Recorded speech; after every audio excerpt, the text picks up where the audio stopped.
In today's presentation, we're going to look at unpacking the quality moat. First, we're going to look at is why quality is a strategic moat and how it expands beyond QA metric in its larger definition, how to treat quality as a product decision and not as an afterthought.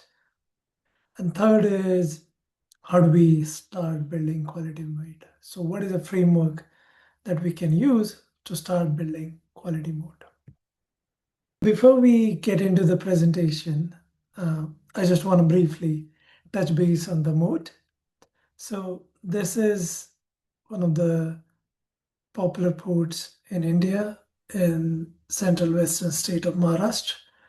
It's called Devagiri. It's in the Daulatabad. Um, and key feature of this port is a moat which is a ditch cut into the stone, almost 20-meter wide and 100-meter tall. So this fort was designed to be not conquered, and it lived to its legacy as it was never conquered in the battle. Whenever it was captured, it was through the treachery or through negotiations. First one is by famous British author John Ruskin, and he says, quality is never an accident. It always a result of intelligent effort, and there has to be a will to produce superior things. The next quote is from our tech guru. Everybody knows him, Steve Jobs, which he says, quality is more important than quantity. An example is from baseball, one home run is much better than the two doubles because you get them out of one ball. A lot of famous and successful companies are built on the quality as a moat, and they thrived their growth based on the principles of quality. These are some of the examples. Toyota being the pioneer in this concept, where as underdogs while competing with Ford after World War II, they did not had the amount of resources that Ford had, and they seriously invested into the quality principle and lean philosophy to really rise as the most quality car brand known today. Apple, of course, we know about it in flying Singapore Airlines. For the topic which is relevant today, we're going to focus on the software and the SaaS products like Stripe. They built whole platform based on the top quality APIs, very reliant and foolproof, which all developers trust them to uh, build on top of. Another one is linear, which is they couldn't compete with Jira to build every feature they had, and they targeted the high performing engineering teams where top notch uh, performance and focusing on the UX coherence, they succeeded. Let's jump in on our first point, which is why quality can be a strategic mode. And for this, we need to look at how really you pick in any category of software, CRM, analytics, issue tracking, and you will see that like top five products look more or less same in terms of their feature capabilities. And this is what I mean by convergence problem, where competitors can easily copy features, and there is enough research done which says like every new feature you add, it kind of gives you advantage 3 months as minimum and 6 months at the max because you paid the innovation tax to be first, but your competitors gonna copy that over and improve upon that in a shorter period of time because they didn't have to pay this innovation tax. And other thing is around what is the impact of adding more and more features and diverging from the core value that your users buy your product for is a bloat tax. And what I mean by bloat tax is like whenever you add one more feature, it doesn't really increase complexity of system just by linear means, but every new feature you add, it creates complexity which is either multifold because it tends to impact many other parts of the systems, or in worst cases, it can be exponential. So keeping up with this feature race and churning out one feature after the other and focusing on just new shiny feature that I'm sure all product roadmaps are filled with is not a very long-term sustainable competitive strategy. And I'm going to give a good example for this one. This is the interiors of the car from Fiat. It used to call Multipla, and as you can see, probably they added every damn feature available in the market back in the time. I think in 70s, and still they couldn't make it. They couldn't compete and outlast their competitors. So adding more and more features, it doesn't provide sustainable competitive advantage. Talking about the economic moats that businesses can build, this concept was popularized by Mr. Warren Buffett. He coined this term in 1995, his letter to the shareholder, which is quite popular. And he talks about certain types of economic moats. The first one being network effect. So these are the platforms which expand by bringing in different stakeholders. Social media being the obvious example, and internet marketplaces like Amazon, Klarna, etc., are also built on top of this network effect. Very difficult to build, but once you have it, it's very sustainable mode. Second is economics of scale, and any large manufacturer where the barrier to entry is essentially the sheer amount of capital investment is needed, and the second is a certain level of scale that you need to achieve before you can become profitable. So this is again a not very accessible mode for most of businesses. Third one is a brand. This is like time proven, but comes with heavy investment. Nike, Coca-Cola, Apple, all these are on brand modes. What we're going to talk today essentially is about a mode which is accessible to everybody, and that's switching cost. This is by far most reliable and durable competitive mode. And what it does, it makes very unattractive for customers to move to the competitors. Like in the software world, the conventional switching cost would mean um, data lock-in or very difficult integration, retraining employees, etc. But in the truest sense, The trust a user places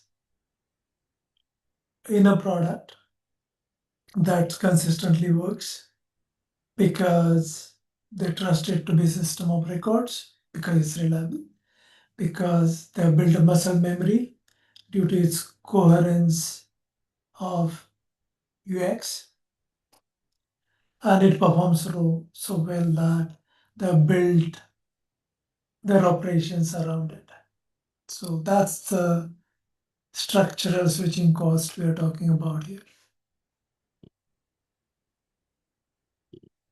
T is what drives that switching costs. That's what creates trust that users put into the system. And here, quality is not merely a less number of defects or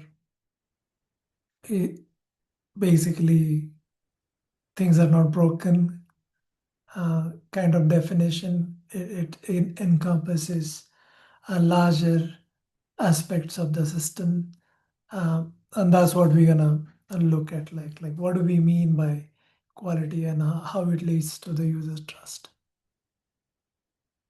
So we need to define quality in a larger perspective, and these are the 5 dimensions we're gonna use. The first one is reliability, and that means your system is up. Users can trust it to be there when they need it. So 99.9 and above availability. And if things go worse, it quickly comes back. So downtime is minimized. The second mode is performance. So there is huge difference between waiting in front of screen between a transaction which takes 100 milliseconds and versus 3 seconds. The wait can be very frustrating, and hence a system that feel very responsive, that provide the right quality signal. The third thing is UX coherence. So here UX is more cohesive. It's creates intuitive experiences and doesn't feel like a bunch of separate system put together. So it's not like a Frankenstein, but more coherent experiences that users can build their muscle memory around. The fourth, quite important to be becoming a system of record, is data integrity. So if users have to download data and do the formulas in Excel, that means they don't trust system to do and manage data accurately. So making sure the data is uncompromised and stays consistent is the signal of quality. And fifth is emotional trust, and by far it's not the different dimension, but it's a combination of all these four that we talked about that creates emotional trust, that creates that belief in the system. Let's look at how actually quality compounds. Quality compounds by acting as a reinforcing wheel.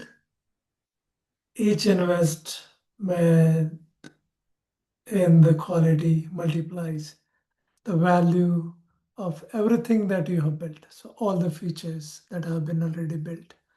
Unlike a feature which is additive, quality investment actually multiplies value already created.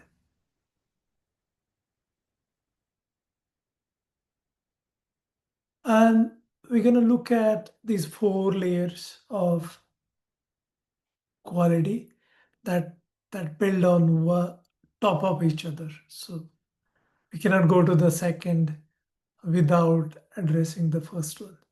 So first one is reliable infrastructure. That's like absolutely bare minimum. If your system goes or breaks frequently, people are not gonna think of it as a quality product and won't have a trust. Once you have sorted the reliability of a product, second aspect is UX coherence, and this is very key where the user interface and the workflows are fluid.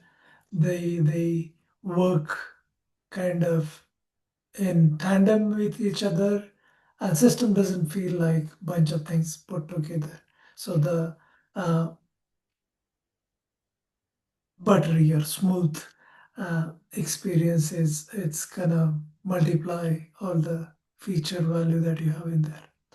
And once UX coherence has been addressed, third thing is like data consistency, integrity of data, that the data is not lost, is not left in inconsistent statuses. The trusted data creates a system of record kind of treatment for your product. And all these combine to keep your users essentially. So the higher retention that you get creates a room um, that you have a revenue that can be further invested back into the quality investment. So this is like a virtuous cycle and the compounding effect of quality investments that actually lead to the strategic advantage over competitors. Rather to build in a new features, we have to keep this in mind all the time. Like features depreciate over a period of time, and by depreciation we mean in terms of competitive advantage, where your competitors can have same thing or similar thing built in matter of 6 months, maybe 3 months. In the age of AI today, it may be even less. So this flywheel of quality is gonna appreciate over a period of time, and hence it totally makes sense to invest in it. And as we have spoken about trust a lot so far, there are different level of trust that one has to go through, and the first one is like baseline trust, right? Unless you have baseline trust where people believe in your offering, we're not even talking about as a prospective product. Second was I've used it and they have validated your offering. That's where they kind of prefer your product over the others. So you have achieved level two trust where maybe you're considered as one of the top choices in that category. And third is to become the system of records is can they trust you with the security and handling of data, especially PI, that they can treat you as a system of record. And that's where we need to be competitive in terms of considered a quality product in the marketplace. Fourth is bank level trust. If you get there, it's amazing. That puts you like a top of the list. And the fifth is level of trust is more important for personal relationship than software products. And more than often, the opposite happens where quality, rather being treated as a strategic feature, strategic investment, it's considered a second class citizen or afterthought.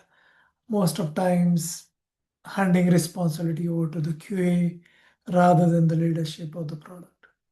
And what it leads to a product which feels more like a death by thousand cuts. So it is down very often. It's slow. It breaks now and then. The user experience is not great. So the that builds into the user frustration, and that will lead to the churn.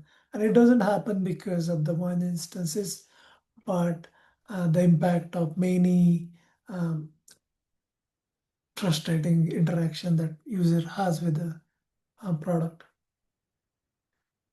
And if you're not considered as a quality product, it creates some margin pressure. And what I mean by that is like you will become a commodity product, and by which you are a price taker from the economic uh, standpoint, rather than the be in a position to the command a premium, a price premium over the market.